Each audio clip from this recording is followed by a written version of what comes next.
रावण सबके मन में है। रावण सबके मन में है, राम अभी भी वन में। राम अभी भी वन में। रामनवमी की हार्दिक शुभकामनाएं।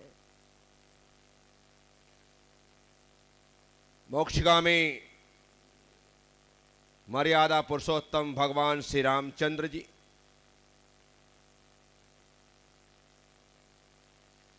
जिन्होंने भारत की वसुंधरा में जन्म लेकर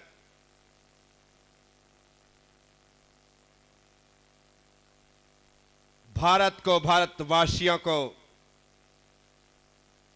मर्यादा का एक पाठ पढ़ाया।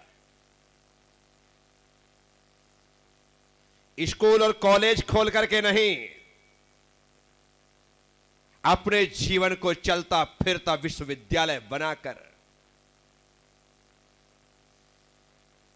क्योंकि पढ़ा करके जो सिखाया जाता है वो सिर्फ हमारी थ्योरी में आता है, लेकिन दिखा करके जो सिखाया जाता है वो प्रैक्टिकल होता है, इसलिए वो हमारी प्रैक्टिकल जिंदगी में आता है।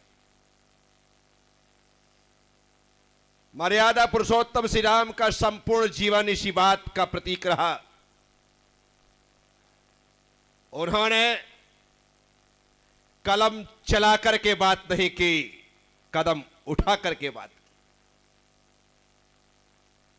उन्होंने उच्चारण करके दुनिया को नहीं सिखाया, आचरण करके दुनिया को सिखाया। वे थे मर्यादा पुरुषोत्तम भगवान श्री रामचंद्र। आज यदि हजारों वर्षों के बाद भी संसार उनके आदर्शों पर चलने को तैयार है, तो कोई तो बात रही होगी उस व्यक्तित्व में। वो किसी कहानी का काल्पनिक पात्र नहीं है, वो किसी कथाओं और उपन्यास का काल्पनिक पात्र नहीं है। वे एक ऐसा जीता जागता आदर्श है जो हजारों साल पहले इस धरती पर जन्मे, हजारों साल पहले इस धरती पर जिए, हजारों साल पहले इस धरती पर आचरण का परिपालन किया, लेकिन उसकी सुगंध आज भी इस धरती पर शेष है। जिनके पीछे लोग चलने के लिए आज भी तत्पर और तैयार है, वो है मर्यादा पुरुषोत्तम भगवान श्री रामचंद्र, जिन्होंने गृहस्थ जीवन कैसे जिया जाता है, सांसारिक जीवन कैसे जिया जाता है, पारिवारिक जीवन कैसे जिया जाता है, और जंगलों में अभाव की स्थिति में भी खुश कैसे रहा जाता है, यह आदर्श यदि किसी ने दुनिया को सिखाया तो वो थे भगवान श्री रामचंद्र। साथियों, रामायण हमारे जीवन की कहानी को बदल सकती है, बशर्ते कि हम राम की तरह जीना स्वीकार कर लें। उनका जीवन कोई दुरूह नहीं था, कोई कठिन नहीं था। वे भी हमारी आपकी तरह सामान्य जिंदगी जी रहे थे, लेकिन दुख में भी उन्हें मुस्कुराना आता था। हर एक समस्याओं का उनके पास समाधान था। वे ना कभी टेंशन लेते थे, ना कभी टेंशन देते थे। चैन उनका साथ नहीं छोड़ता था, इसलिए वे कभी बेचैन नहीं होते थे। पिता ने कहा बन जाना है, जो आज्ञा। कोई प्रतिकार नहीं किया, अपना अधिकार नहीं मांगा, अपनी शक्ति का प्रयोग नहीं किया, पिता की आज्ञा है, स्वीकार है। जबकि वे पिता के होश में आने का इंतजार कर सकते थे कि मां मुझे आपकी बात पर विश्वास नहीं है, इंतजार करता पिता होश में आ जाए, उसके बाद वे कहेंगे तो चला जाऊंगा, अन्यथा मैं जाने वाला नहीं हूं। नहीं, मेरी मां ने कहा है और पिता की आज्ञा है ऐसा कहकर के कहा है, तो मां मुझसे झूठ क्यों कहेगी? वो तो मां है ना, वो बेटे का अहित थोड़ी चाहेगी। इसलिए ये पिता की आज्ञा है। पिता अपने मुख से नहीं बोल सकते थे, इस कारण से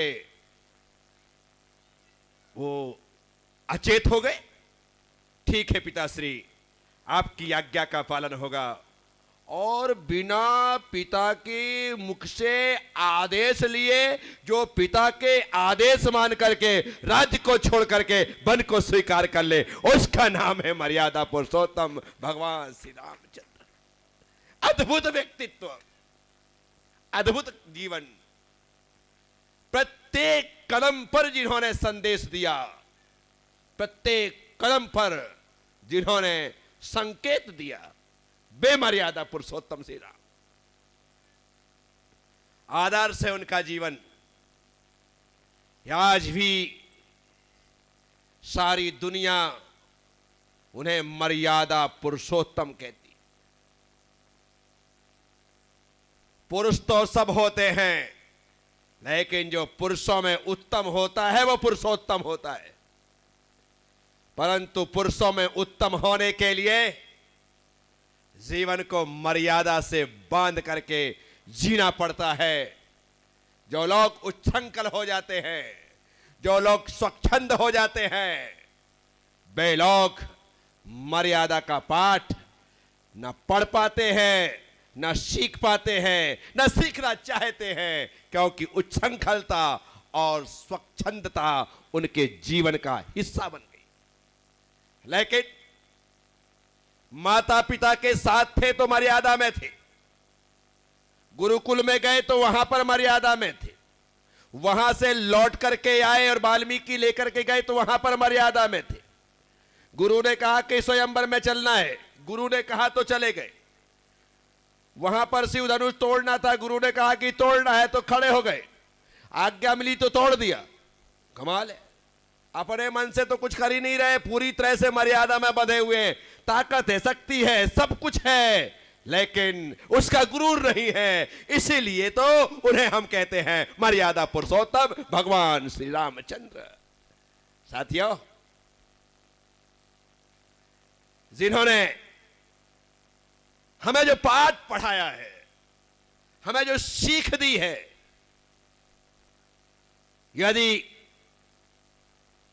सही होने के बाद भी दुनिया मेरे अपनों को गलत कह करके गलत रास्ते पर चलती है, तो उस दुनिया को सही रास्ते पर चलाने के लिए अपने सत्य को भी दरकिनार करना पड़े और सीता को गर्भवती अवस्था में वन भेजना पड़े तो भेज देना चाहिए। लेकिन दुनिया सही रास्ते पर मेरे कारण चलती रहे और गलत रास्ते पर ना जाए, इस बात के लिए उन्होंने कठोर निर्णय ले लिया। इसी कारण तो हम उन्हें कहते हैं भगवान मर्यादा पुरुषोत्तम श्री रामचंद्र। साथियों, कभी फुर्सत मिले तो पद्म पुराण पढ़िए। आचार्य रवि शरण स्वामी ने किस तरह से मर्यादा पुरुषोत्तम भगवान श्री रामचंद्र का जीवन चरित्र अपनी लेखनी से लिखा है। हिंदुओं में बाबा तुलसीदास जी ने, वाल्मीकि ऋषि ने, इन्होंने तो लिखा है, लेकिन जैनों में आचार्य रवि शरण स्वामी, जिन्होंने विस्तार पूर्वक भगवान श्री रामचंद्र का चरित्र लिखा और बतलाया कि वे क्या थे। इकलौते महापुरुष हैं श्री राम, जिन पर 108 रामायण लिखी गई। सबने कलम चलाई, जिसे उनका जीवन आदर्शमय दिखाई दिया और उन्हें लगा कि मेरे भक्तों तक इनके आदर्श पहुंचने चाहिए। उन्होंने रामायण लिखना प्रारंभ कर दिया। ये होता इसलिए मैंने विचार किया कि 108 रामायण लिखने की जरूरत क्या पड़ गई। और जरूरत इसलिए पड़ी क्योंकि खाली वाल्मीकि लिख करके छोड़ देते तो वाल्मीकि के मानने वाले रामायण पढ़ते, बाकी लोग नहीं पढ़ते। परंतु मुझे रामायण पसंद आई, राम का चरित्र पसंद आया तो मैंने लिख दिया, तो फिर मेरे मानने वाले पढ़ने लगे। फिर दूसरे को ने पढ़ा, उसको लगा कि यार बहुत अच्छी चीज है तो उसने लिखा, तो उनके मानने वाले पढ़ने लगे। ऐसा करते करते रामायण सारी दुनिया में फैल गई। एक ही व्यक्ति लिखे, मेरी किताबें हैं, जो मैंने लिखी वो मेरे मानने वाले पढ़ते, बाकी लोगों को लगता है कि कोई जो जिसको मान रहा है, जिसको जिसको पसंद कर रहा है, जिसको फॉलो कर रहा है उसको पढ़ लेता है, बाकी को छोड़ देता है। अब बाकी छोड़ रहे हैं तो इसका मतलब है कि सबको लिखना पड़ेगा, तभी जाकर के लोग उसे पढ़ेंगे, अन्यथा वो व्यक्ति सिमट करके रह जाएगा। मर्यादा पुरुषोत्तम राम यदि सारी दुनिया में फैले तो वजह यही रही कि उत्तर के लेखकों ने लिखा, उत्तर के ऋषियों ने लिखा, दक्षिण के ऋषियों ने लिखा, पूरब के लिए लिखा, पश्चिम के लिए लिखा, जो जहां थे उन लोगों ने लिखा, देश के लोगों ने लिखा, विदेश के लोगों ने लिखा, जैनों ने लिखा, बौद्धों ने लिखा, हिंदुओं ने लिखा, सबने लिखा। कमाल हो गया, जैनों ने लिखा तो जैनों ने रामायण पढ़ ली, बौद्धों ने लिखा तो बौद्धों ने रामायण पढ़ ली, अन्यथा रामायण सिर्फ हिंदुओं की चीज रह जाती, सिर्फ जैनों की चीज रह जाती। जब जितने लोगों के द्वारा लिखा जाता है वह चरित्र, वह व्यक्तित्व सारे संसार में फैल जाता है। इसलिए 108 रामायण। आखिर राम घट घट में कैसे पहुंचे, आखिर राम घर घर में कैसे पहुंचे, आखिर राम मन मन में कैसे पहुंचे। सिर्फ उनके गुरुओं ने उन्हें एक्सेप्ट किया तो उनके शिष्यों ने उन्हें एक्सेप्ट किया, इसके अलावा कोई दूसरा रास्ता है ही नहीं। मेरे जितने ज्यादा फॉलोवर्स होंगे मैं उतना ज्यादा फैल जाऊंगा, और यदि मुझे मानने वाला कोई नहीं रहेगा तो मैं कितना भी ऊंचाई को लिया हुआ क्यों ना जीऊं, मैं आगे बढ़ ही नहीं सकता। आदर्शों को आगे बढ़ाने का काम अनुयायी करते, और मर्यादा पुरुषोत्तम श्री राम के साथ यही हुआ कि जिसने उन्हें जिया उसने उन्हें आगे बढ़ाया। और आज घट घट में राम है, घर घर में राम है, मन मन में राम है, सब में राम। साथियों, रामनवमी का पावन दिन है। मैं आप सबसे कहता हूं, रावण सबके मन में है और राम अभी भी वन में। उन राम को वनवास से वापस लाइए। 500 साल के वनवास के बाद राम अयोध्या के राम मंदिर में विराजित हो गए। हजारों साल से हमारा राम तो वन में ही है, क्योंकि हमारे मन में रावण ने आकर के वास कर रखा है। ये काम का, ये क्रोध का, ये लोभ का, ये मोह का, ये मद का जो रावण है, जब तक भीतर से नहीं हटेगा तब तक कुछ नहीं होगा। उज्जैन जिले में एक गांव है चीचली, सिर्फ यहां से 18 किलोमीटर दूर, जहां रावण का मंदिर है। रावण का मंदिर। और दशहरा के दिन अर्थात कल, इस चैत्र की नवरात्रि के बाद कल उस रावण का दहन भी होता है, उसकी पूजा भी होती है। राम लक्ष्मण बन करके उसकी का दहन करते, उसका वध करते। इसी उज्जैन की बात कर रहा हूं मैं। सिर्फ 18 किलोमीटर दूसरी दूर पर चिचली है, जहां पर पाषाण की मूर्ति है रावण की। पहले कब बना है मंदिर कोई इतिहास ही नहीं है। गांव वाले कहते हैं हमारे बुजुर्ग करते थे, बुजुर्ग कहते हमारे बुजुर्ग करते थे, बुजुर्ग कहते हमारे बुजुर्ग करते थे, तब से वो पूजा अर्चना चल रही है। लेकिन कल के दिन रावण का दहन होता है, से मारा जाता है। ये सब है। बाहर के रावण को तो हमने बहुत बार मार लिया, एक बार भीतर के रावण को मार लें तो शायद राम इस दिल की दहरी में आकर के बैठ जाए और ये पंक्तियां जो मैं आपसे कह रहा हूं कि राम अभी भी वन में है, रावण सबके, रावण मरेगा तो राम का हमारे मन में प्रवेश होगा। तो रामनवमी के इस अवसर पर मैं तपोभूमि में आए हुए समस्त श्रद्धालुओं को मंगलमय आशीर्वाद देते हुए इतना ही कहूंगा कि जीवन में एक बार पद्म पुराण जरूर पढ़ना। जीवन में एक बार पढ़ा अभी तक पद्म पुराण? किस किसने पढ़ा है? हाथ उठाना। 1 2 2.5 3.5 5 इतने लोग हैं। नहीं जी, आप लोग तो अपन संग में वाले तो पढ़ते रहते हैं, अपन ही नहीं पढ़ेंगे तो फिर कौन पढ़ेगा? हैं आप लोगों से एक बार लाइफ में, क्या एक बार लाइफ, पतला वाला भी है, मोटा वाला भी है, 800 पेज वाला भी है, 400 पेज वाला भी है, 250 पेज वाला भी है। पढ़िए। कथारा बड़ा है तो छोटा कैसे होगा, छोटा है तो और छोटा कैसे हो गया। कुछ ऐसे प्रसंग थे जिसमें हम उनको हटा करके खाली सिर्फ राम के प्रसंग को ले लिया।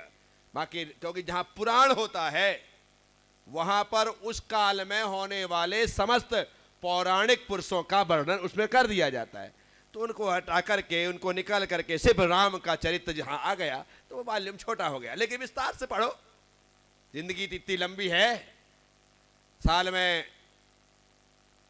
रोज 2 पेज पढ़ो तो 1 साल में पूरा हो जाए। रोज 2 पेज, और 2 पेज कौन सा ज्यादा होता है, आराम से पढ़ने में आ सकता है।